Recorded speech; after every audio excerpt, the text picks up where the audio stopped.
Hi, I'm Eric Siegel, and welcome to Eric's Trains, episode 49. Okay, it's early December 2014, and it's been several months since my last Eric's Trains episode. A lot of you guys were wondering where I've been, and there were several reasons for the hiatus. First of all, I was very busy getting the layout ready for the Piedmont Pilgrimage open house in October. That was a great success. We had about 240 people come through. It was a lot of fun. And secondly, I was working on some very long videos. I've been working on a video called Eric's Trains on the Road. That is still in the works and won't be ready for a little while.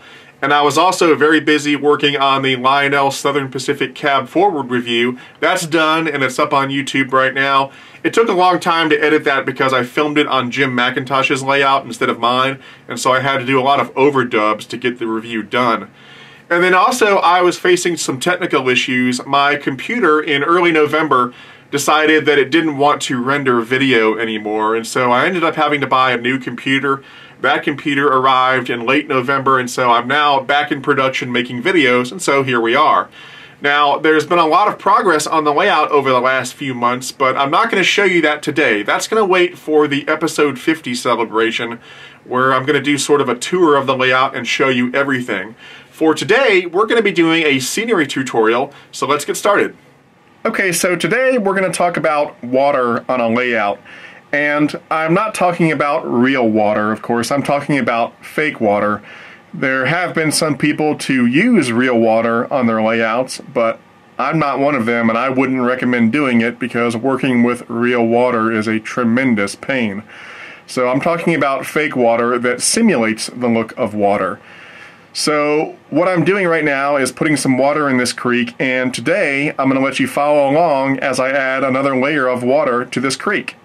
So water on my layout is something that I've been putting off for a long time for a couple reasons. First of all, I really don't know how to do it. Yeah, that's right. I know a lot of you guys think that I'm an expert when it comes to layouts, but I'm not. And there are a lot of things that I don't know how to do, and water is one of those things. And secondly, I was a little bit intimidated because there are so many ways to do water. I mean, if you talk to 100 different guys on how to do water, you will likely get 100 different answers because there are that many ways to do it. So my lack of experience with doing water, coupled with the unlimited options when it comes to water, kind of made me scared to do it, and I've been putting it off for a long time up until now when I've finally started doing some water in this creek. I'm starting my water adventures off with a small creek because, in my mind at least, it seems like a good place to start because it's not a big open expanse of water like a lake or a harbor. It's not a rapidly moving body of water like a river, and it's not falling water like a waterfall, so it seems like a good place to start, a good place to get my feet wet, so to speak, in terms of working with water. And so as you watch this video, I don't want you to think of it as, oh, here's Eric, he's an expert, this is how you do water. It's not like that. I'm still learning. I have made plenty of mistakes, I will make plenty more, and that's how it works. You try something, you make mistakes, you learn from those mistakes, you come back and try again, and hopefully over time you get better and better. So rather than seeing this as a tutorial on how to do water, I'd like you to see it as coming along on the ride with me as I learn how to work with water. So if you're an expert in water already, you may find this video a little boring, but if you're new to water, hopefully this will spur you to start thinking about it and thinking about how you want to do it on your layout. Now, before I add another layer of water to this creek, I do want to take a few minutes and explain how I got to where I'm at right now. I have found that just like everything else on a layout, the main ingredient in working with water is patience. You really want to take a lot of time to think about and plan and prepare the area before you ever pour any water, because once you pour the water, it's very difficult to go back and change things. And so the first thing I did was I made the banks and the floor of the creek, and I made that with window screen foam, the same window screen foam that I use for my tunnels and mountains. And if you don't know what I'm talking about, I've got a couple tutorial videos on YouTube about how I make my tunnels and mountains. Go watch those and then you'll understand what I mean when I say window screen foam. So anyway, I made the banks and the floor, and then I installed the culverts. These brick culverts came from Scenic Express, and then the concrete culverts over there I made those using that pink foam from Home Depot and some PVC piping. And then, once all that was done, I made sure to seal the area because most water material that you're going to work with is liquid. And if you start pouring it and you've got holes, it'll find the holes and seep through and you'll have a big mess. So you got to make sure everything is sealed up. After that was done, I began working on the color of the creek. I just did a base brown.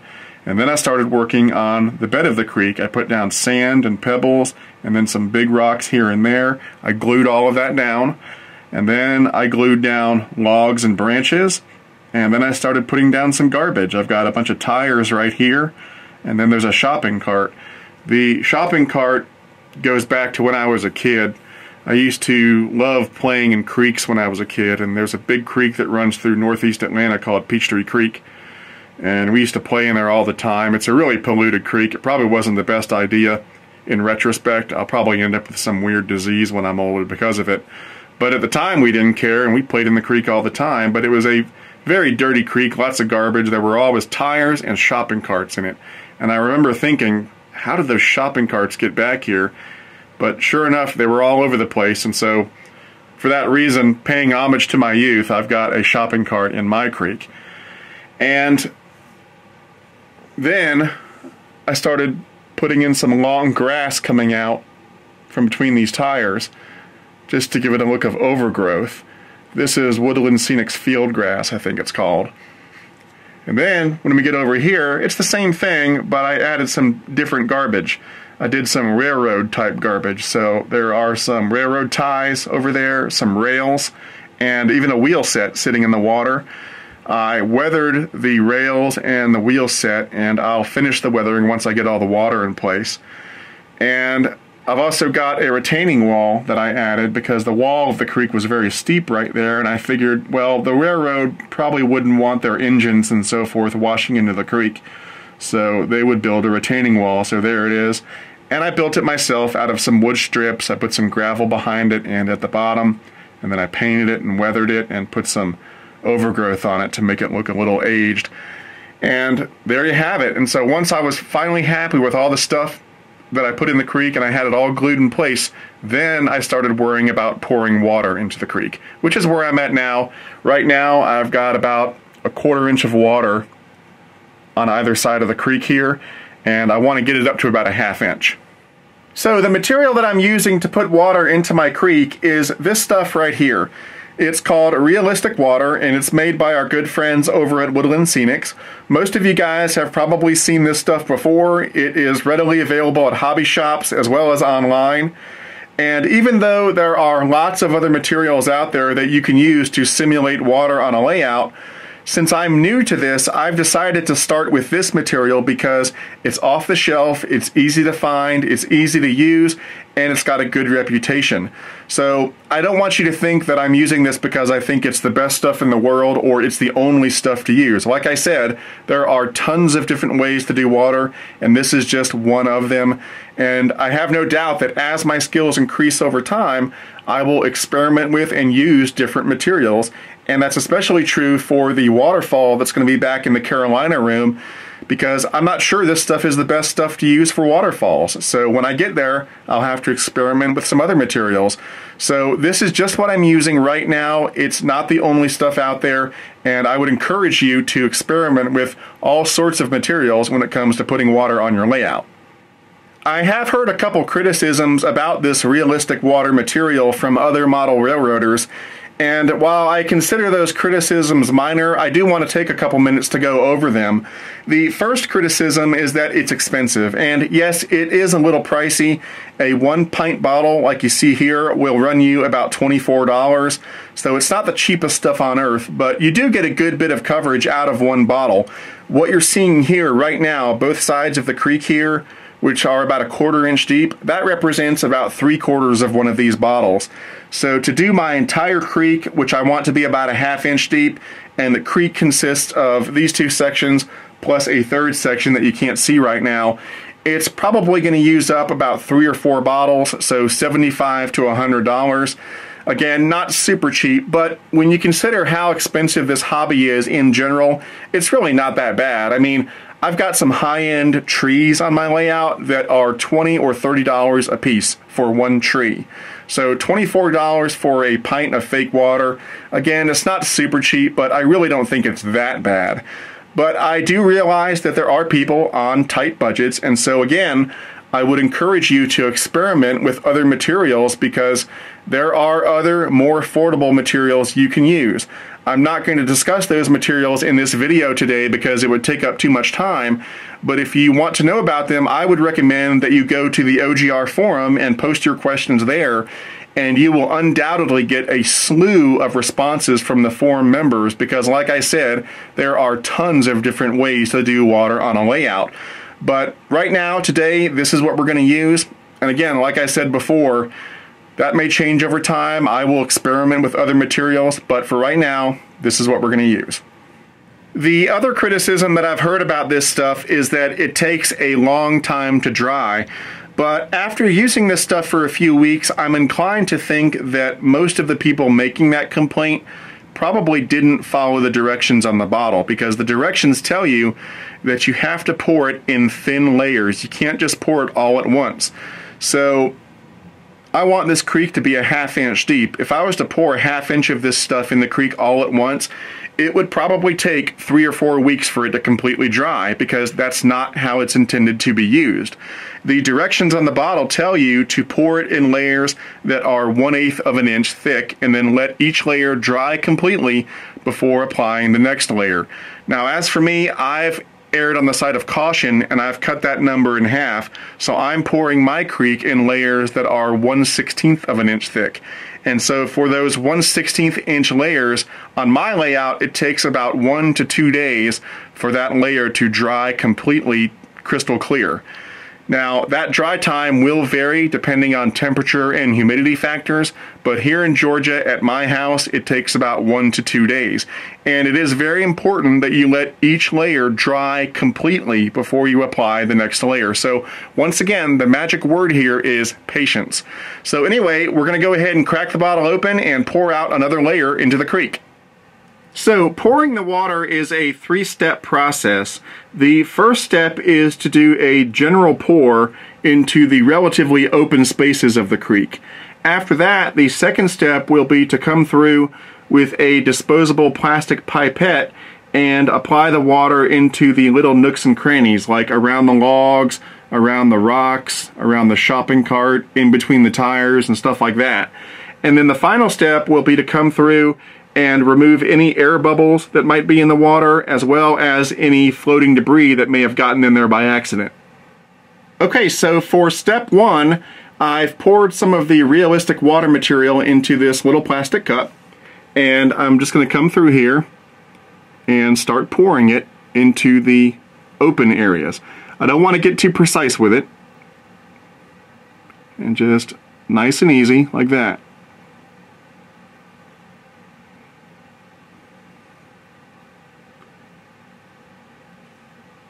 And I'm being very careful not to get too close to the details like the logs and the tires and so forth.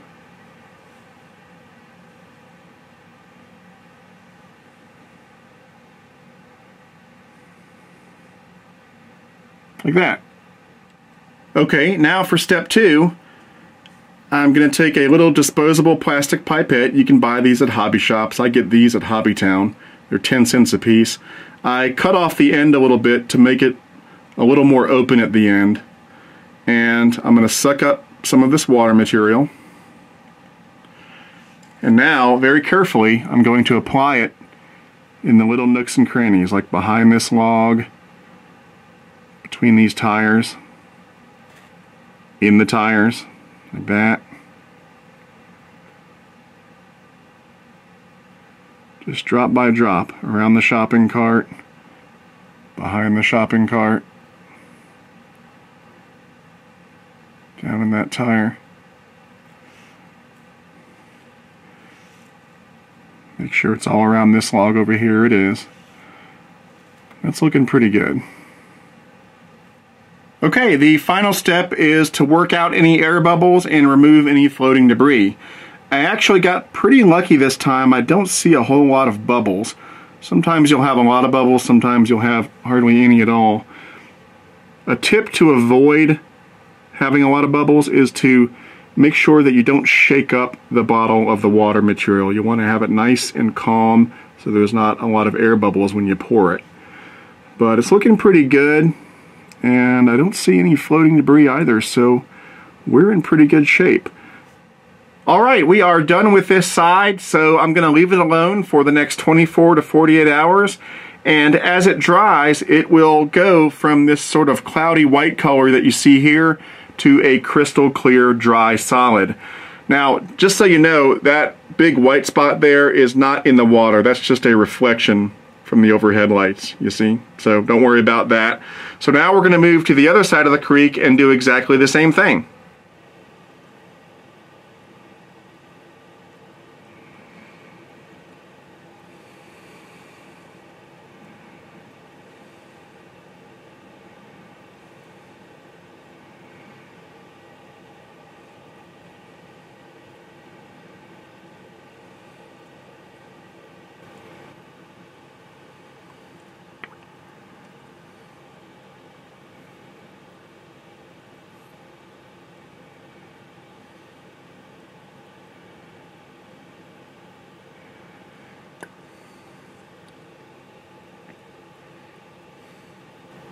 I wasn't so lucky on this side. There are a few bubbles that I need to work out. The best tool to do it is a toothpick or some other scrap piece of wood. And what I usually do is just drag the air bubbles over to the shore and just pop them. I've also got a few pieces of debris floating in the water over here. For big pieces, I would reach in with a pair of tweezers and grab it, but these are just small pieces, so I'll just work them over toward the shore, like that. Okay, I'm all done for now, so I'm going to let this dry for 24 to 48 hours. And while it's drying, it's very important that I not do any work on the layout in this area, because I don't want to risk any miscellaneous debris accidentally falling into the water while it's drying. So I'm going to back off and leave it alone, and I'll see you in a day or two. Okay, we're back, and it's been almost 48 hours. The water is now dry. I can touch it. It's hard, and it is almost completely crystal clear. There is still just a very faint hint of cloudiness to the water, and so for that reason, I'm going to let it cure for just a few more days before I put on the next coat of water, and that will help it completely cure and get rid of that last hint of cloudiness. And once that's done, I'll add a new layer of water, and then another and another, and gradually work up to that ½ depth that I want, which in scale terms is about 2 feet deep. So if you're working with this stuff and you notice that after it's dried it's still a little bit cloudy, don't panic. It will eventually dry crystal clear once it completely cures 100%. Anyway, this is where we're going to stop for today. Now, of course, when I finally do get all of the water into the creek, I'll then come back and finish off the banks by adding shrubbery and overgrowth and so forth, and that'll help it look more complete, but that's still a ways off. And then once I finish the creek, I'll move back to the bigger challenge, which will be the water back in the Carolina room. And of course, the water effects that are going to be needed for the Carolina room are something that I haven't mastered yet. Like I said, I'm still learning all of this, I'm still figuring things out. And I started with the creek because that seemed like a simple place to start, relatively speaking. It's still water, it's a lazy creek, it's not really moving that fast. If I was doing a fast-moving creek or a river, I'd have to use a toothpick or something to simulate moving water, and that's something that I haven't mastered yet. So I'm still learning, and by the time I get to the Carolina room, I'm going to have to learn a whole lot more, because back there's going to be falling water and a waterfall. There's going to be a big lake, and then there's going to be a sluice gate with a fast-moving canal that's turning a water wheel. So there's a whole lot more for me to learn before I'm done with this, and I will try to make videos along the way so that you can follow with me. But for today, that's it. I hope you enjoyed it. I'm Eric Siegel, and I'll see you next time.